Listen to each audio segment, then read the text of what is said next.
Continuemos revisando los gráficos que podemos hacer usando las librerías Matplotlib y Seamborn. En esta clase vamos a revisar heatmap o mapa de calor. Este gráfico es muy parecido a una tabla y la densidad de los datos se representan en celdas. Vamos a seguir usando el dataset de los jugadores del videojuego FIFA 2019. Este gráfico es muy parecido a los histogramas, a diferencia que los histogramas solamente podemos representar una sola variable o columna. En cambio, con heatmap podemos representar dos columnas. Vamos a recordar la hoja de trabajo de Jupyter Notebook cuando hicimos histogramas y vamos a copiar el mismo código que usamos para crear histogramas, ya que para crear mapas de calor es muy parecido. Y vamos a copiarlo. Y vamos a hacerles unas modificaciones.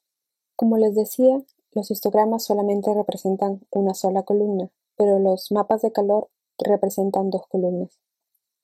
Entonces me falta agregarle una columna, que es Y, y lo voy a comparar esta columna potencial con la variable edad. Vamos a quitar por el momento los bins, que son las separaciones. En este caso son las celdas, pero en histogramas recordarán que eran las barras. Voy a quitar esta línea. Y ahora la función para crear un heatmap con Matplotlib es hist2d. Es como si fuera un histograma, pero en un plano 2D. Vamos a ejecutar. Me salió un error que debemos de importar la librería NumPy. Voy a importarla en otra celda. Ejecutamos y volvemos a ejecutar. Si se dan cuenta, vemos un gráfico parecido a una tabla con varias celdas y de diferentes colores. No conocemos qué significa por ahora estos colores. Para eso tenemos una función de Matplotlib llamada colorBar.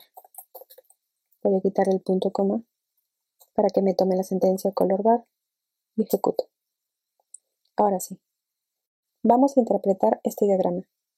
Este color amarillo significa la mayor acumulación de datos. De acuerdo a esta barra, los que están en color amarillo tienen un aproximado de 1200 jugadores, es decir, hay aproximadamente 1200 jugadores que tienen un potencial de 70 y que tienen una edad entre 25 a 28 años. Y si vamos bajando de color a un color más oscuro, va disminuyendo la cantidad de datos. Podríamos decir que hay una cantidad solo de 150 o 100 jugadores que tienen un potencial de 80 y están en una edad entre 32 y 35 años. Vamos a colocar los labels para poder ver mejor nuestro gráfico. Ya lo hemos visto antes. Vamos a agregarle una etiqueta. El label es X es potencial. Y el de Y es la edad. Como recordarán, nosotros le quitamos este argumento bins a nuestra función histograma 2D. Cuando no le especificamos este argumento bins, por defecto le da un valor de 10.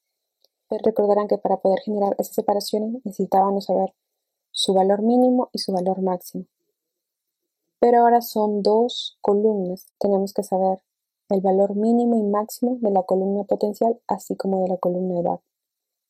Para eso usábamos la función describe. Primero empecemos con la columna potencial. Ejecutamos. Y ahora tenemos que el valor mínimo es 48 y el máximo es 95. Podemos dejarlo en 45 o cambiarlo a 48. Y el valor máximo era 95. También lo podíamos dejar usando la función max. Y como no tomaba el último valor, nosotros le habíamos agregado un valor extra para que el valor máximo esté agregado dentro del diagrama. Vamos a cambiar el nombre de la variable, ya no sería el bins base, sino el bins de potencial. Y haríamos lo mismo para la siguiente columna, que es edad. Pero queremos saber cuáles los valores mínimo y máximo de edad. Entonces, ejecutamos. Y tenemos que el valor mínimo ahora es 16 y el máximo es 45. Entonces lo podemos colocar 16 y podemos dejarlo aquí con el valor máximo o podemos cambiarle directamente y colocarle 45. Ahora, recordarán que antes cuando era un solo valor lo colocábamos sin corchetes, pero como ahora son muchos valores lo tenemos que colocar en una lista. Tomamos el mismo ejemplo y colocamos primero los bins de la variable x, que en este caso es potencial, y luego los bins de la variable edad.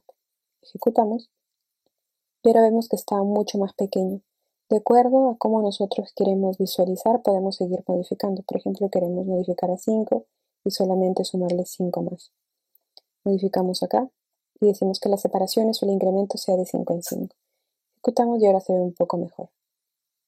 De esta manera hemos visto otra forma de visualización de las densidades de los datos en un dataset. Nos vemos en la siguiente clase.